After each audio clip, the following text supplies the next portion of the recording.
Hello, I'm Michael Wignall. I'm the Executive Chef of the Devonshire Arms in Bolton Abbey.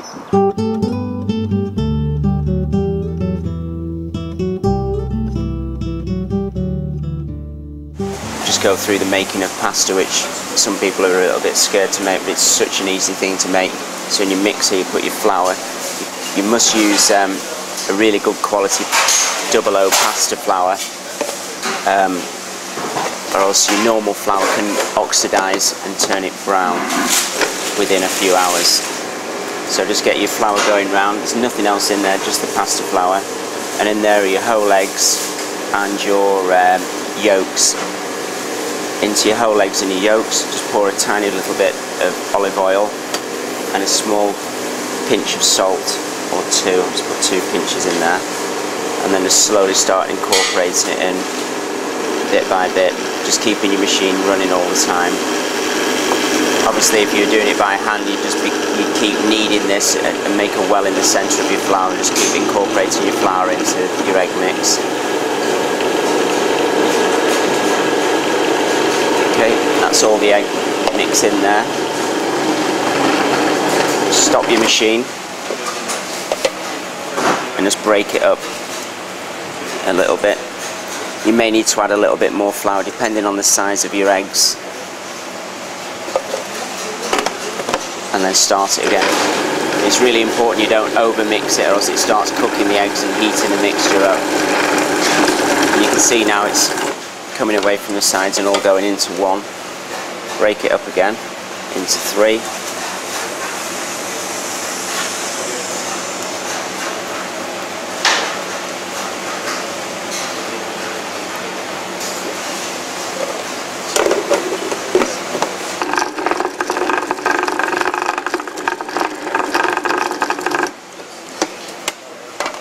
It's starting to lose it's still slightly wet, but it's starting to come together now. So take it out of your mixer.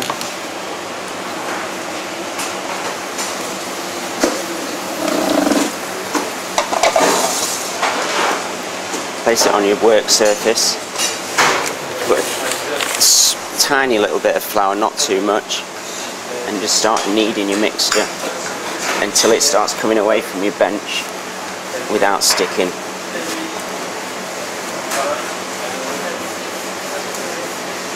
Tiny bit more flour.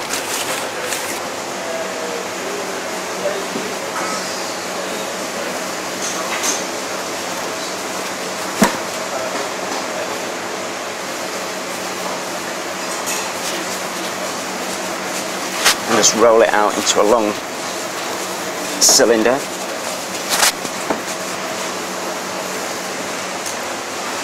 And then just divide it into equal quantities. Cling film it really tightly, and then just set it aside. And just making sure you leave it to rest for at least an hour before you use it.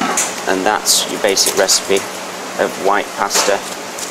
Okay, so the next thing to do is to roll your pasta out, which you made previously. Get your pasta out, just put a tiny little dusting of flour, only a really light dusting. Don't over flour your pasta, which a lot of people do, because it just cracks your pasta. So just a light dusting. We've got an electronic pasta machine, but to be honest, the hand ones are actually easier to use than this one, which you've probably got at home. So just put it through on your largest setting first, and just keep going down.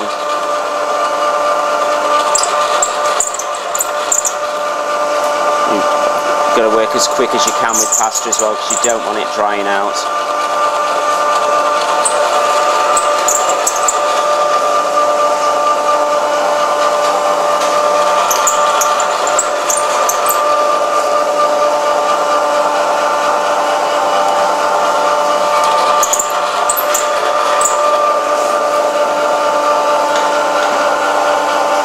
Just feeding it through with both hands, catching it from the bottom and feeding it through from the top. When it starts to feel a tiny little bit wet, which this is doing now, a really, really fine dusting, just brush it off.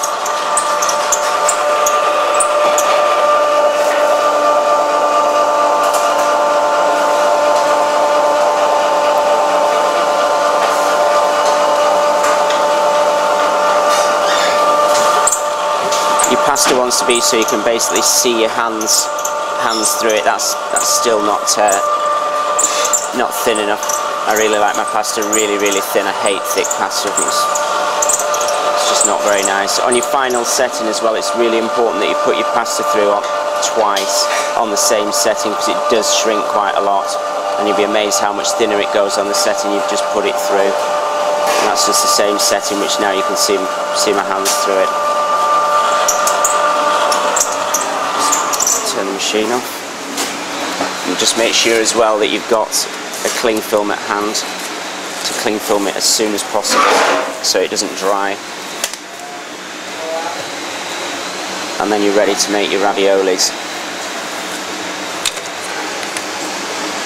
So cut your bases out first.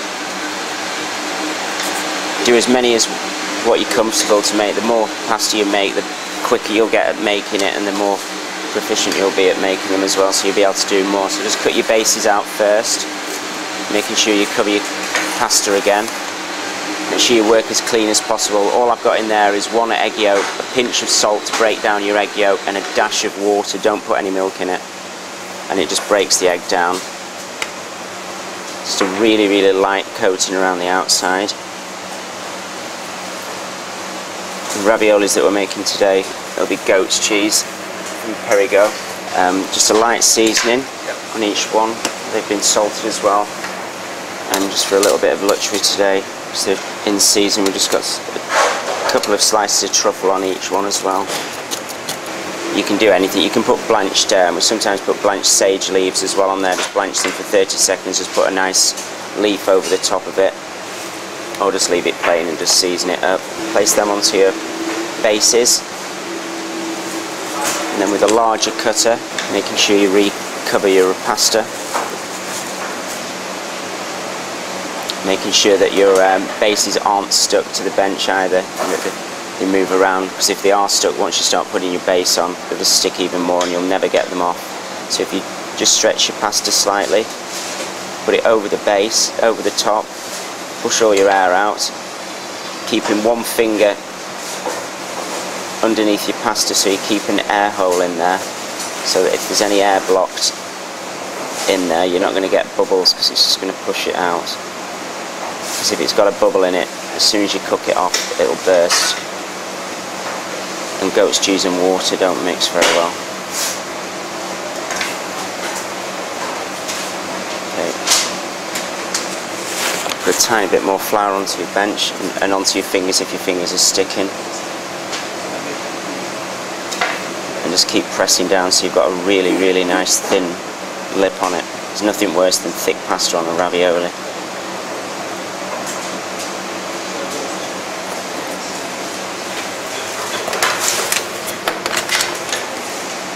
And then with the smallest cutter,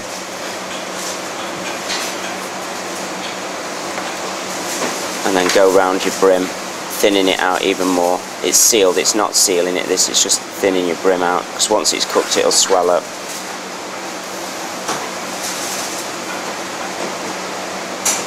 And that's the basic, simple goat's cheese ravioli. Okay, when you're cooking your ravioli, just make sure you have a pan of simmering water, a pinch of salt in there, put your ravioli in slowly, put your timer on for 1.5 minutes, and then just leave it. To garnish the goat's cheese, just a little bit of baby gem, just wilted down in some butter. It only takes about 30 seconds. We've just got some braised shallots and some roasted ceps, just finely sliced, just quickly pan fried, light golden brown. Artichoke and red wine salsify, just for a bit of colour and texture, and braised Swiss chard batons. Place the ravioli on top of the baby gem.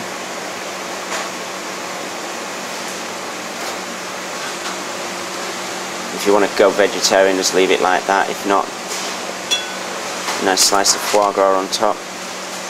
Scatter around some spring truffles, and then sauce it, and that's now ready to go. I'm just going to sauce it with a white bean velouté, which is just a white haricot blanc beans cooked in chicken stock, then pureed down, and there's just a tiny dash of cream in there and a little bit of chicken stock or vegetable stock, and then just blitz it up with a hand blender, and you just get a really nice light foam with it.